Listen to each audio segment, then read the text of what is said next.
Have you ever wondered what lies behind the Dracula myth? Forget the Gothic castles and the razor-sharp fangs of fiction. The true story behind the world's most famous vampire is far more cruel, darker, and bloodier. Step into the frozen forests of 15th century Wallachia, where a prince ruled with an iron fist and sharpened stakes. Vlad III, the Impaler, did not merely inspire Bram Stoker's character, he surpassed every horror literature has ever dared to portray.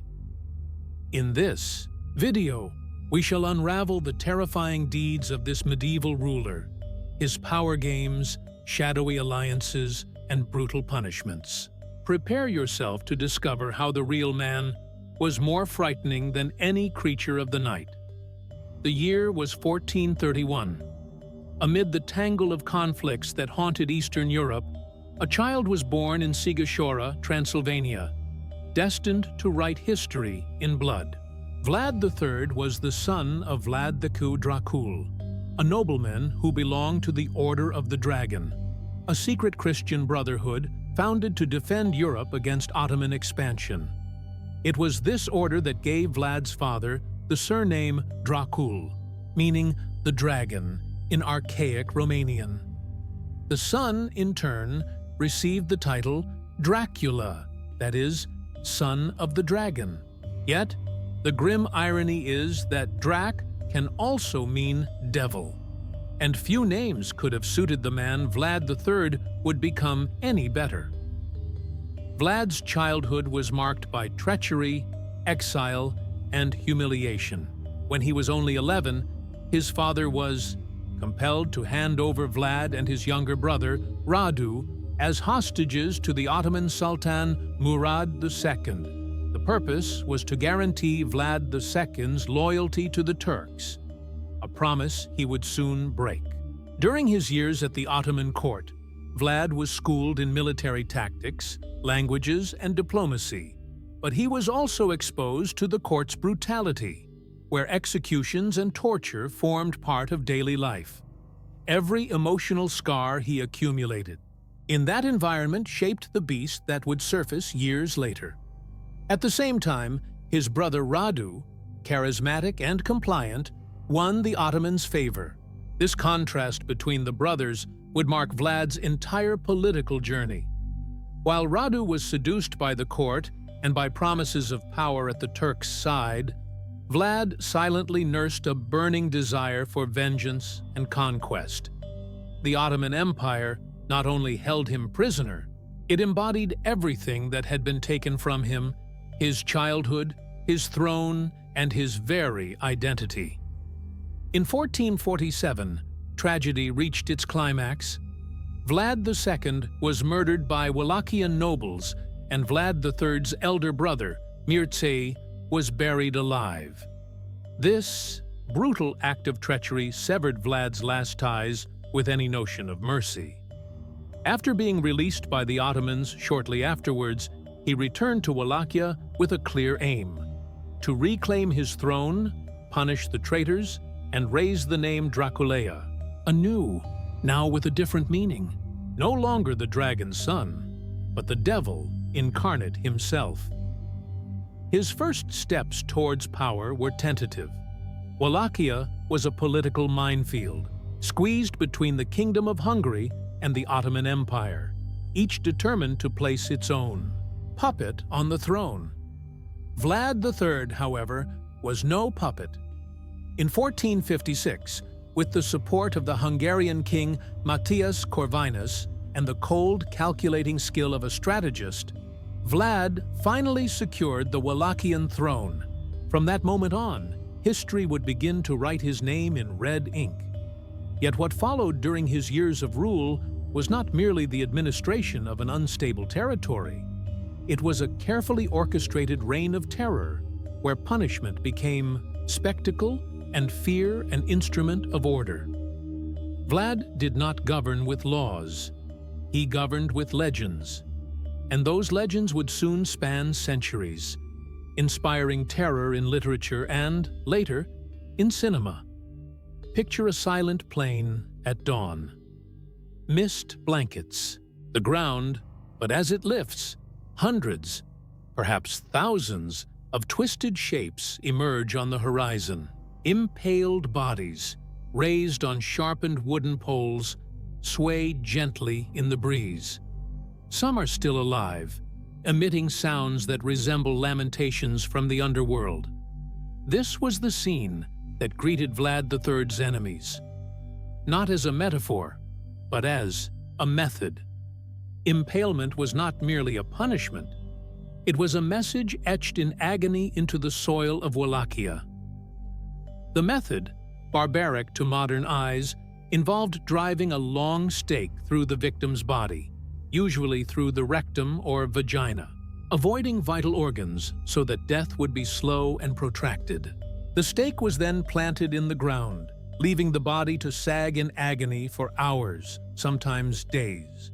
It was a meticulous ritual, almost artistic in its brutality, designed to shock, paralyze, and subjugate. And Vlad had impaled not only enemies of war, but also thieves, traitors, dishonest merchants, and even peasants accused of idleness. The most famous and most terrifying episode of his reign occurred in 1462, during one of the many Ottoman incursions into Wallachia. Mehmed II, the conqueror of Constantinople, marched with a colossal army to depose Vlad. But when his troops approached Târgoviște, the old Wallachian capital, they were met by a spectacle that would make hell itself seem welcoming. Some 20,000 impaled bodies covered the field, forming a macabre forest of suffering and warning. Accounts say the stench was unbearable, and the psychological impact so devastating that part of the Ottoman forces retreated. Terror, in that moment, defeated the sword. Yet Vlad was not merely a bloodthirsty psychopath. His reign was also marked by a genuine effort to reorganize social and moral order. In an era of rampant corruption, when the local nobility behaved like autonomous fiefdoms, he imposed rigid, almost theocratic control. Justice was swift and without appeal. On one occasion, he is said to have placed a golden goblet at a public fountain in Târgoviște to prove the honesty he had enforced. And the goblet was never stolen. Among the boyars, the nobles who had betrayed his father and killed his brother, Vlad was merciless. He invited dozens of them to a banquet and, at the height of the celebration, ordered some to be impaled and forced the others to march for kilometers, exhausted, to the ruins of a castle in the mountains. There, the few survivors were compelled to rebuild the fortress under forced labor, dying slowly amid stones and starvation. The message was clear. Any challenge to his authority would be punished not with simple death, but with exemplary pain. Even so, despite such brutality, Vlad III enjoyed a degree of popular admiration. To many peasants, he was a champion of justice, the only man daring enough to confront the powerful and impose order amid chaos. His name was whispered in fear, certainly, but also with respect. After all, in a land scarred by invasions, treachery, and instability, a ruler who punished everyone with equal cruelty could be perceived as fair. In the medieval mind, justice and punishment were intrinsically linked, and no one knew how to exploit this ancestral logic better than Vlad. It is at this point that myth and reality begin to blur. Contemporary Saxon and Venetian travelers' accounts turned his deeds into grotesque fables that resembled collective nightmares. Some claimed he dined among the impaled, dipping his bread in the blood of the condemned. Others swore they had seen him laugh, while mothers were forced to eat their own children. Even if many of these tales are exaggerations or political propaganda, they capture the essence of how Vlad III turned cruelty into power and horror into governance. As time passed, Vlad's own shadow began to weigh upon him. His extreme methods provided Wallachia with temporary stability, but also surrounded him with enemies. Discontented nobles, external foes, and even former allies began to conspire against the prince of the stakes. Even Matthias Corvinus, the Hungarian king who had once supported Vlad, eventually gave in to European noble pressure and, in 1462, ordered his arrest. The official justification? A letter, probably forged, in which Vlad supposedly offered support to the Ottoman Sultan. For more than a decade, Vlad III remained imprisoned in Buda, under constant watch. Even so, his reputation continued to grow. Stories of his cruelty traveled along trade routes and through monasteries, copied and retold in illustrated manuscripts, particularly in Saxony. These narratives, usually produced by political enemies and German merchants harmed by Vlad's policies, portrayed him as a bloodthirsty despot. And, paradoxically, it was this very propaganda that began to immortalize him. These pamphlets, brimming with grotesque illustrations, circulated under titles such as The True History of Vlad Dracula, and were devoured with fascination by readers hungry for tales of horror. In them, Vlad was a monster rather than a man. Curiously, the more demonized he became, the more compelling he was. Over time, his image merged with archetypes of demons, nocturnal creatures, and vampiric entities that already inhabited the European imagination. The iconography of the vampire, a nocturnal, immortal, seductive, and relentless being, there acquired a face, that of Vlad Dracula. But before turning into legend, Vlad drew his last breath of power. In 1476, with the support of the Hungarians and Moldavian forces, he briefly reconquered the Wallachian throne. It was a turbulent return, surrounded by uncertainty. His final reign lasted only a few months. At the end of the same year, amidst a clash with Ottoman forces and rival nobles, Vlad was ambushed and killed. Reports say he was beheaded, and that his head, preserved in honey, was sent to Constantinople as a trophy for Sultan Mehmed II. His body was supposedly buried at Snagov Monastery, though excavations have never definitively confirmed the presence of his remains there. But Vlad's death did not end his story.